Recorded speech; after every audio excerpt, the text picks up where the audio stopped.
Olá, meus amores, sejam bem-vindos. Hoje a nossa aula é complexa, é pesada, é tema assim para deixar com climão, hein? Porque hoje, amigos, nós vamos falar de globalização, fascismo, crise das democracias.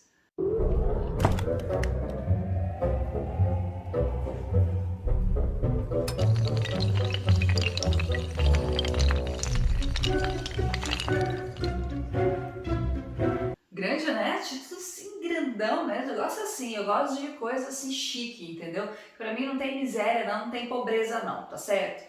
Gente, dando continuidade ao que a gente estava falando sobre globalização, esses movimentos de reações, movimentos sociais. Hoje nós vamos tentar fazer uma espécie de paralelo, tá? Vou tentar mostrar para vocês como o fascismo, como né, o spoiler do próprio título, como o fascismo ele não morreu, como pelo contrário, ele ressurge principalmente nos últimos tempos, né, principalmente ali pós 2016, e como ele ganha força nos últimos anos. Mas se eu vou falar de fascismo, é claro que eu tenho que explicar um pouquinho para vocês sobre esse movimento, tá? O que foi o fascismo, tá certo? Então vamos lá, então vamos ver um pouco algumas características do que seria o fascismo, tá bom? Gente, deixa eu passar aqui para cá. Primeiro, vamos tentar entender quando que surge o fascismo e por quê, quais são as condições históricas, materiais, que ajudam, não sei se é uma palavra boa, né? Mas que fazem ter o surgimento desse movimento, que é um movimento político, tá? Que vai se iniciar na Itália e depois se propaga também para a Alemanha. Gente, quando a gente tem o início do fascismo, o fascismo ele vai acontecer pós Segunda Guerra Mundial, principalmente pós a crise de 1929. Vamos lembrar que 1929 foi um ano de muita crise. A gente teve a crise da Bolsa de Valores, a Grande Depressão, quebra da Bolsa de Valores de Nova York. Depois disso veio um período conhecido como a Grande Depressão. Ainda que a gente não tivesse uma economia globalizada como nós temos hoje, isso gerou uma crise internacional, tá? A crise de 29 gerou uma crise internacional, e aí a gente tem que ver as particularidades desses dois países, tanto a Inglaterra, ou perdão, tanto a Itália, que foi onde surgiu realmente o fascismo, quanto também a Alemanha. São países, gente, a Itália tem algumas diferenças, lógico, em relação à Alemanha, mas a Itália era um país que teve uma unificação tardia, a Alemanha também, mas no caso da Itália a gente tinha ali muitas questões políticas, a gente tinha muitos conflitos políticos. Além disso, a gente também tinha uma situação de muita pobreza, de muita miséria, a gente tinha uma crise social e política muito grande. E aí vejam, essa questão de sempre ter essa dúvida em relação às instituições, né? Quando eu falo instituições, é o quê? É o governo, é a própria estrutura política, né? É da forma como você comanda, se é uma monarquia, se é democracia, e na época não era, né, democracia. Então você vai ter todo um contexto histórico ali, que é como se você tivesse tipo um barrilzão de pólvora, entendeu? É como se você tivesse ali a gasolina e o fósforo prontinho ali, e você só está esperando alguma coisinha ali para tacar os dois juntos e o negócio pegar fogo. É mais ou menos isso. Então você vai ter algumas condições históricas. No caso da Itália, a gente vai ter, então, como eu falei para vocês, a pobreza, crise social, descrédito das instituições. E aí as esperanças vão ser voltadas por essa busca por algo novo, por algo diferente, né? Por um líder que tivesse, sei lá, um perfil diferente, uma cara diferente, ou que tivesse coragem, talvez, de enfrentar certas coisas que os políticos antigos não tinham. E no caso da Itália, gente, essa figura veio personificada ali no Benito Mussolini.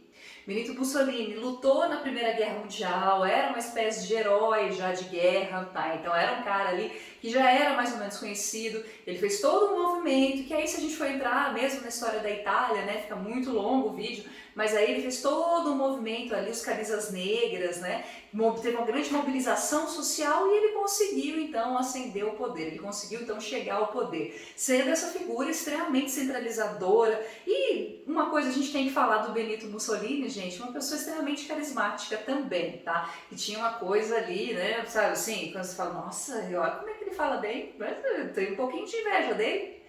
Bom, o diferencial em relação à Alemanha, gente, é que a Alemanha também tinha essas condições. Depois da crise de 29 a gente tinha pobreza, descrédito, a gente tinha crise social e política, mas no caso da Alemanha tinha um agravante. Porque na Alemanha, gente, lembre-se que ela foi obrigada a assinar, depois da Primeira Guerra Mundial, lembra que ela causou a Primeira Guerra Mundial, Por conta disso, ela foi obrigada a assinar um tratado, que é o Tratado de Versalhes, e por conta disso, ela estava proibida de fazer uma série de coisas. Ela tinha que pagar uma espécie de multa por ela mesma ter causado a guerra, ela teve que doar partes do seu território, ela não podia ter exército, ela não podia se militarizar. Então a Alemanha, além das condições semelhantes da Itália, ela tinha alguns agravantes que foi ela mesma que causou na Primeira Guerra, vamos ser sinceros, vamos falar a verdade aqui.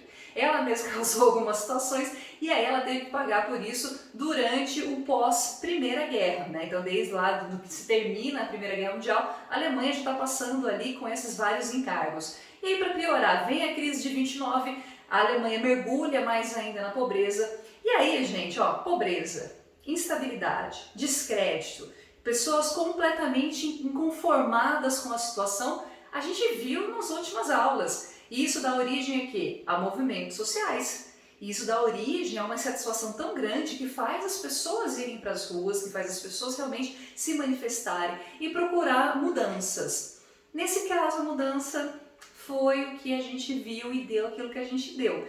Nós vamos ter a ascensão aqui, né, pela primeira vez na história, de dois grandes líderes fascistas, que é o Benito Mussolini, como eu já falei, lá na Itália, e o Adolf Hitler lá na Alemanha. Gente, o Hitler, diferente do Mussolini, ele não era um herói de guerra, tá? Muito pelo contrário, né? Foi ferido na Primeira Guerra Mundial, ficou preso um tempo. Só que uma coisa semelhante entre os dois, gente, tanto no Hitler quanto no Mussolini, é que eram extremamente carismáticos. E tinha essa coisa de saber falar, tinha essa coisa de saber convencer as pessoas, tinha o dom da palavra, tinha o dom da oratória. Sabe aquelas pessoas que parece que tem melzinho, assim, sabe? Aquelas pessoas, gente, vocês já caíram nessa com certeza, tá? Vocês já caíram em alguém que vem lá e fala assim na orelhinha de vocês, alguma coisa, nossa, como você fala bonito. É mais ou menos isso, tá bom? Só que em uma escala muito piorada, né? Já que eles convenceram milhões de pessoas a obedecerem a um regime totalmente absurdo. Gente, quero dar algumas características aqui do que é o fascismo. O fascismo, ele tem algumas características, tá? A gente não pode falar fascismo de fato para qualquer coisa, tá bom? O fascismo realmente ele tem algumas características que tem que ficar bem claras aqui para vocês. Eu vou até ler que vocês perceberam que hoje eu estou com uma cola, tá? Como minha lousa hoje está um pouco diferente, então hoje eu trouxe uma colinha, olha. Para a gente ter de fato um governo fascista, nós temos que ter um governo que seja antiliberal. Essa palavra liberal tem relação com a economia, então ao invés de você ter uma economia que é totalmente livre, você tem uma economia que tem uma intervenção do Estado, quer dizer, o Estado é presente nessa economia, semelhante, gente, ao que, por exemplo, aqui no Brasil foi a ditadura pós-64. Tá? Então você tem um governo que é um governo capitalista, só que é um governo que intervém na economia, então ele é antiliberal. Ele também é totalmente anticomunista. E aqui, meus amores, aqui eu tenho que chamar a atenção de vocês, tá? Por quê? Porque você vai ter, sim, várias pessoas na história atual, pessoas que são youtubers, pessoas que dizem que, né, leram não sei o quê, e aí do nada essas pessoas tiraram uma informação de que o fascismo ou o nazismo é um movimento da esquerda, que é, na verdade, socialista. Gente, por favor, eu tô pedindo de verdade pra vocês, do fundo do meu coração, tá? Meu coraçãozinho de professora pede pra vocês, por favor, não repitam isso. Se vocês repetirem isso, não diga que eu sou professora de vocês, tá? Faz de conta que vocês não me conhecem, faz de conta que vocês nunca tiveram aula comigo. Por gentileza, faz esse favor pra mim, tá? Tô grávida, nunca pedi nada. Por favor, façam isso.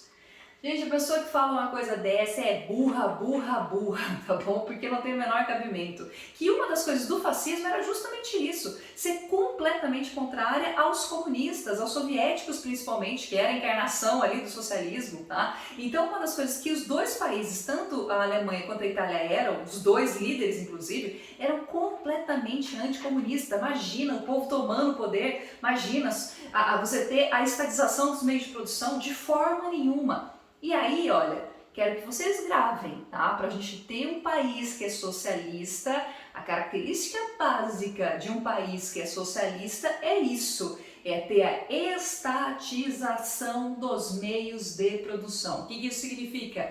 Significa que tudo que se produz seja na área da agricultura, indústria e mesmo o comércio, né, dependendo do tipo de comércio. Todas essas coisas, gente, não pertencem mais às pessoas, não pertencem mais a pessoas privadas, né? Quando vai lá e compra, pertence agora ao Estado, por isso estatização, tá? Então, o Estado, ele é dono de tudo que se produz e toda a produção de riqueza.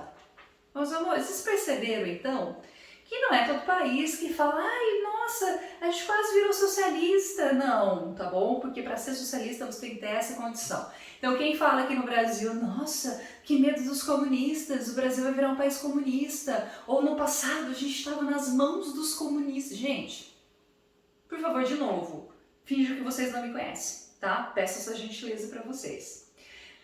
Fascismo não tem nada a ver com socialismo. Socialismo, sim, são governos autoritários, ditatoriais, totalmente errados também, de várias maneiras, sim, tá bom? Mas não é a mesma coisa, a gente não pode igualar os movimentos.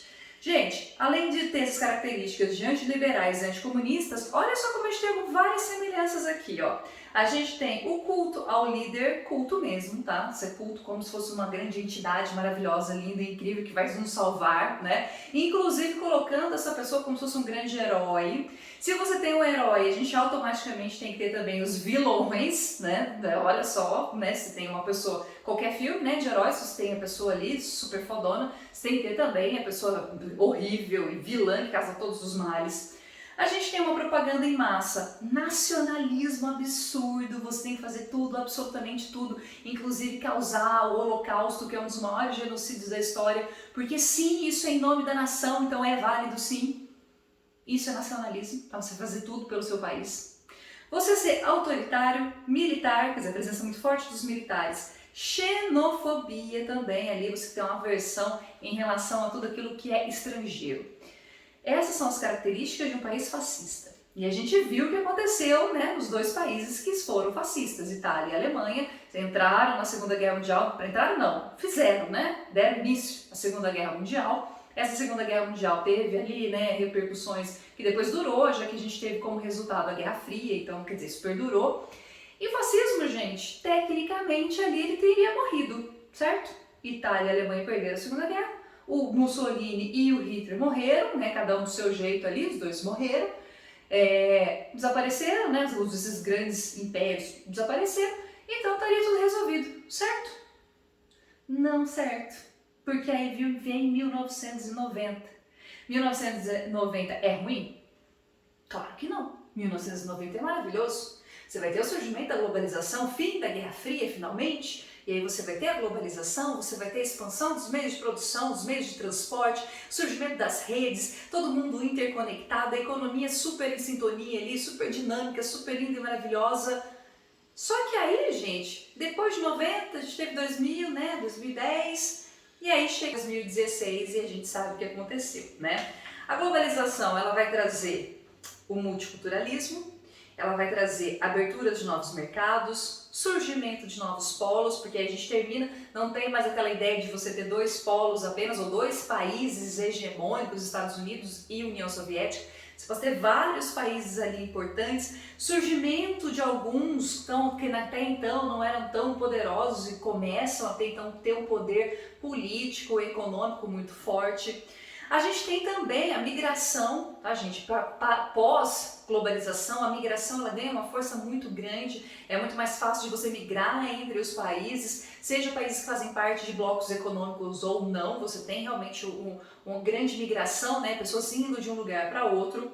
A gente vai ter novos padrões de comportamento e como a gente viu lá nas outras aulas, isso sempre vai gerar movimentos de reações. E infelizmente, gente, as reações é que nós vamos ter sim o surgimento de alguns líderes que a gente não vai chamar de fascista. Por que não? Porque como eu falei para vocês, para serem líderes fascistas a gente tem que ter essas condições que eu li, tá? Atualmente nós não temos nenhum país que apresenta exatamente essas condições. O que nós temos o que nós temos agora e tivemos há pouco tempo atrás, são alguns líderes que apresentam um perfil de líderes fascistas, tá bom? Mas a gente não tem um país fascista como foi de fato a Itália e a Alemanha, tá, gente?